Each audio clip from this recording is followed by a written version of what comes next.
Late afternoon, St. Jude's emergency room, a busy trauma center just miles from a major military installation. The air is thick with the rhythmic beep of monitors and the hurried footsteps of staff. In the corner, a new nurse works quietly, invisible to the team. No one knows her story. No one even remembers her name. She is just the rookie. Suddenly, the windows begin to rattle. A heavy-duty military helicopter screams overhead, landing hard on the pad. The doors fly open. A grim-faced officer marches in, his eyes scanning the room. He shouts, "Where is Nurse Ava Carter?" The ER goes silent.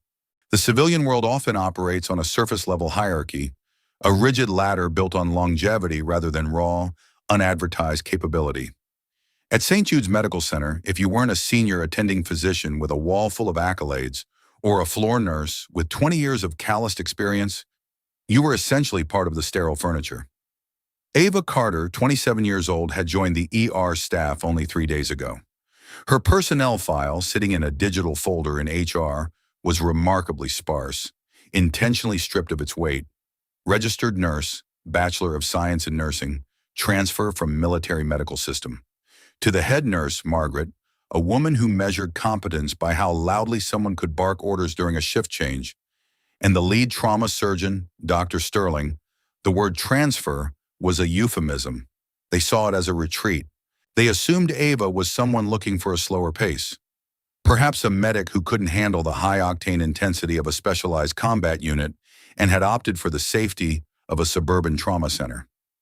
They were wrong, but Ava didn't try to correct the narrative. Silence was her natural frequency. Ava arrived exactly 10 minutes early for every shift. Her scrubs were always perfectly pressed, her shoes clean, and her hair tied back in a regulation bun so tight it spoke of a discipline that no one at St. Jude's truly understood. She worked in the shadows of the trauma bays, performing the invisible tasks that the veteran staff considered menial or beneath them. She restocked the airway carts with surgical precision, organized the suture kits by needle gauge, and spent hours meticulously updating digital patient logs that others often neglected. "Ava, honey, stop hovering over the monitors," Margaret snapped during a chaotic mid-afternoon rush. "Go prep Bay 4 for a simple laceration. Just clean the debris and set out the 4-0 silk. And for heaven's sake, don't touch the patient until Dr. Sterling gets there. We need to make sure you can handle the basic flow before we give you anything real. This isn't a training exercise, this is a hospital." Ava didn't flinch at the condescension. She didn't point out that the patient in Bay 4, despite the simple cut on his arm, was showing subtle signs of compensatory shock, the slightly elevated heart rate, the microscopic beads of sweat on the upper lip, the way his pupils were sluggishly reacting to the fluorescent lights. She recognized the trauma triad of death beginning its slow crawl, but she knew that in this environment, her voice had no rank. She simply nodded. "Understood, Margaret. Tools will be ready." To the rest of the staff, Ava was green. She was the quiet girl who didn't join the gossip in the break room about who was dating which resident. She didn't laugh at the dark, cynical humor that usually defined the ER culture as a defense mechanism. Dr. Sterling, a man whose ego was as large as his surgical reputation, once referred to her as a glorified assistant when he thought she was out of earshot. He saw her lack of ego as a lack of competence. He assumed that because she didn't demand attention, she didn't possess the killer instinct required for the jagged edge of trauma medicine. But Ava wasn't just working. She was conducting a continuous, systematic scan.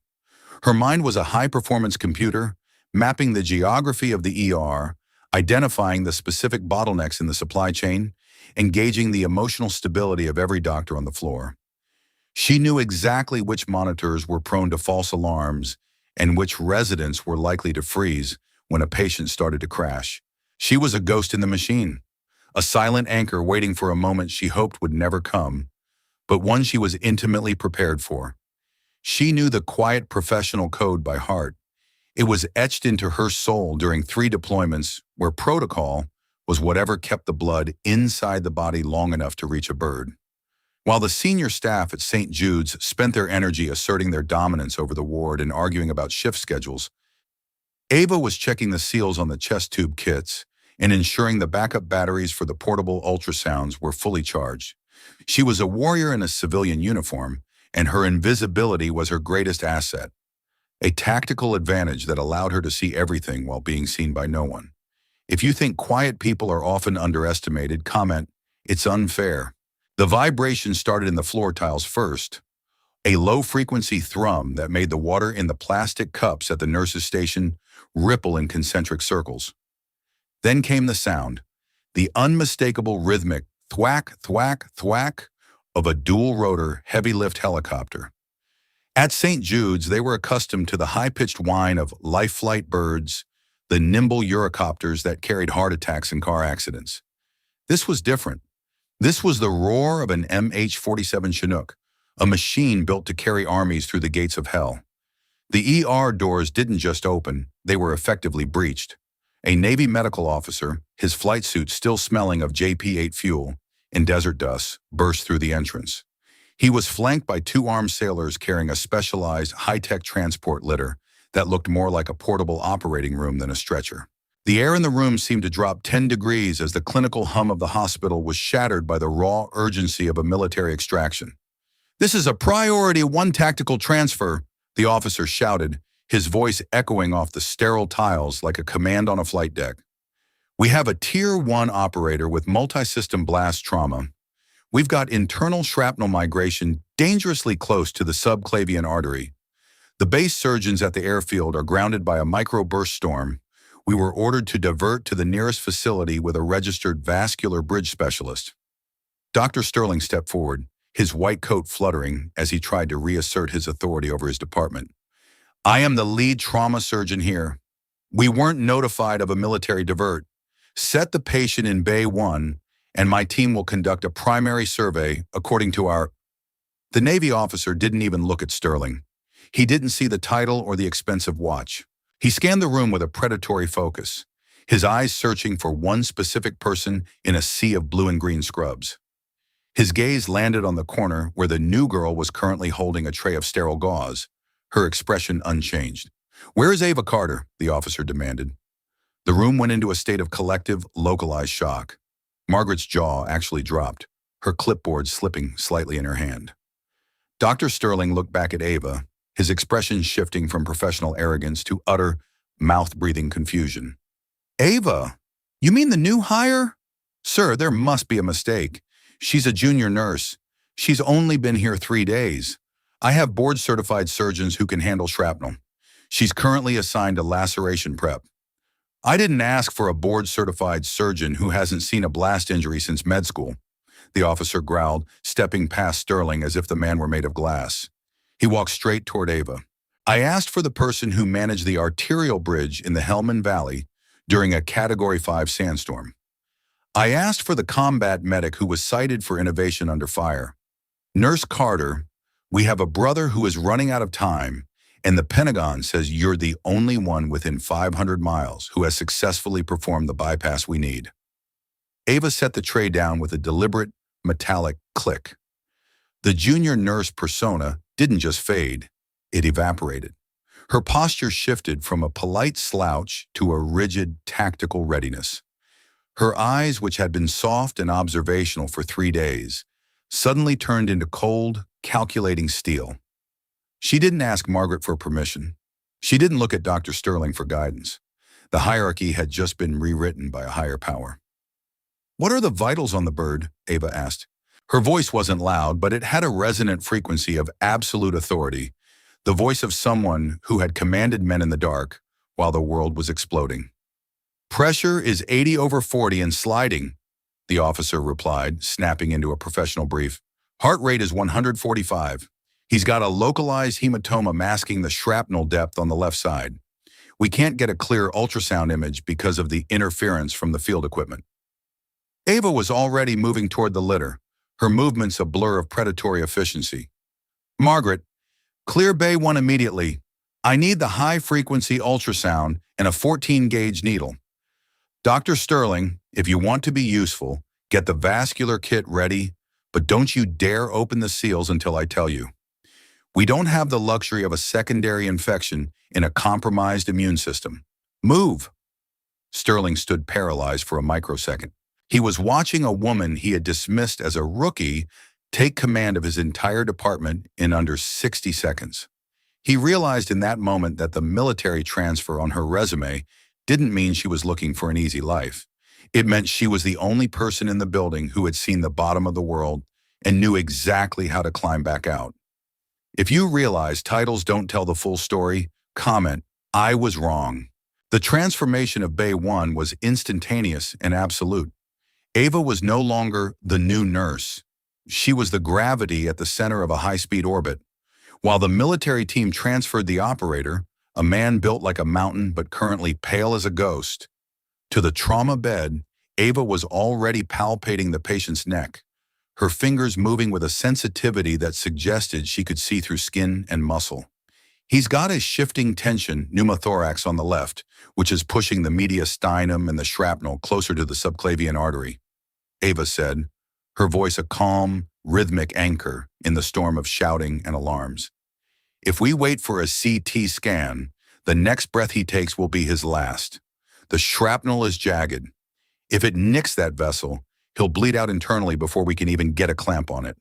You can't perform an invasive needle decompression without an attending surgeon's signature and a confirmed chest x-ray.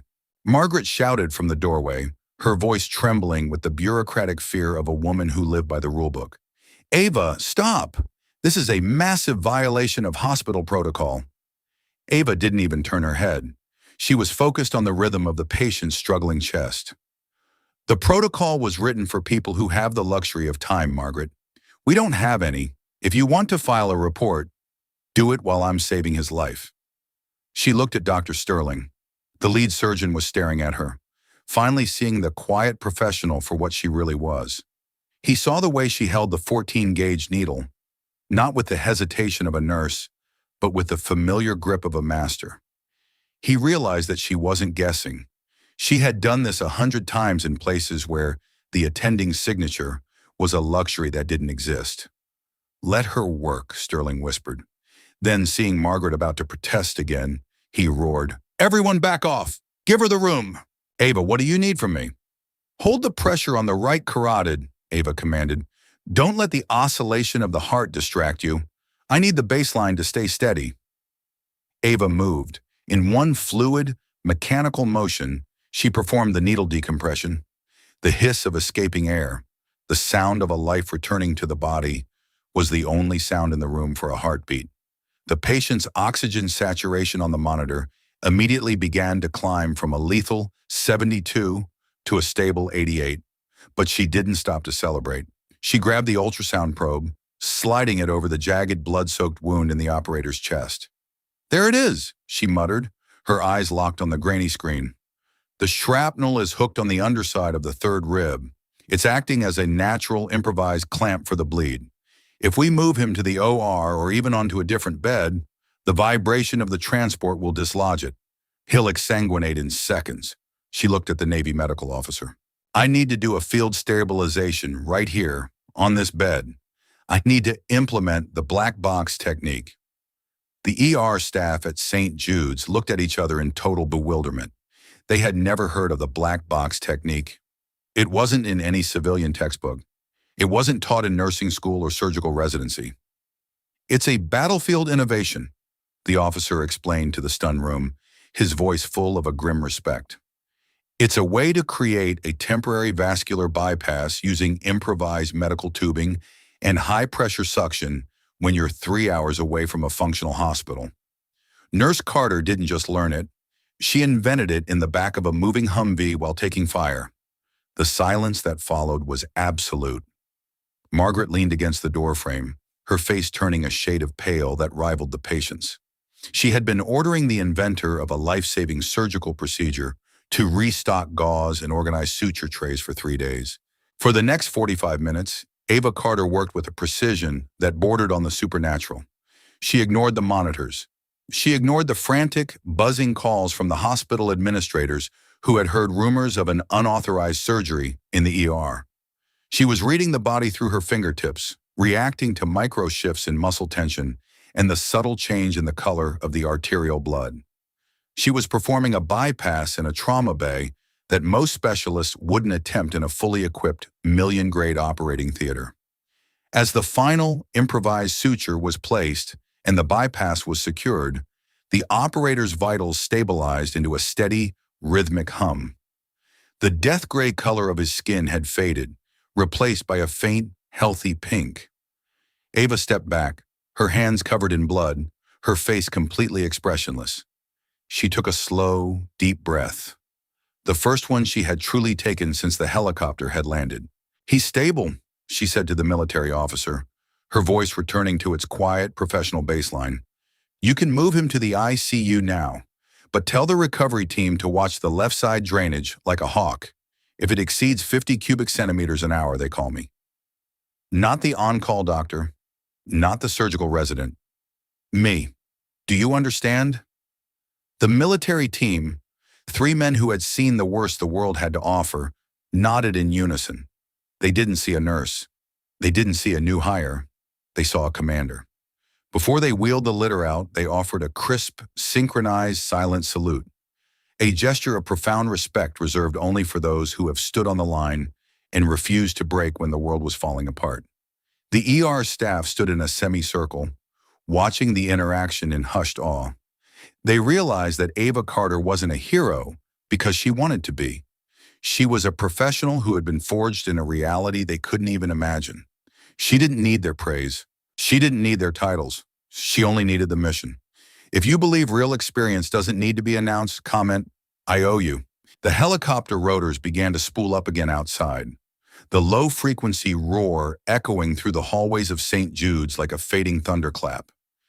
The military team had vanished as quickly and violently as they had arrived, taking their brother to the safety of a secure, high-clearance ICU wing. The ER was left in a heavy, somber silence that felt louder than the previous noise. The adrenaline was gone, leaving behind a staggering sense of realization among the civilian staff. Ava stood at the central scrub sink, methodically washing the blood from her arms.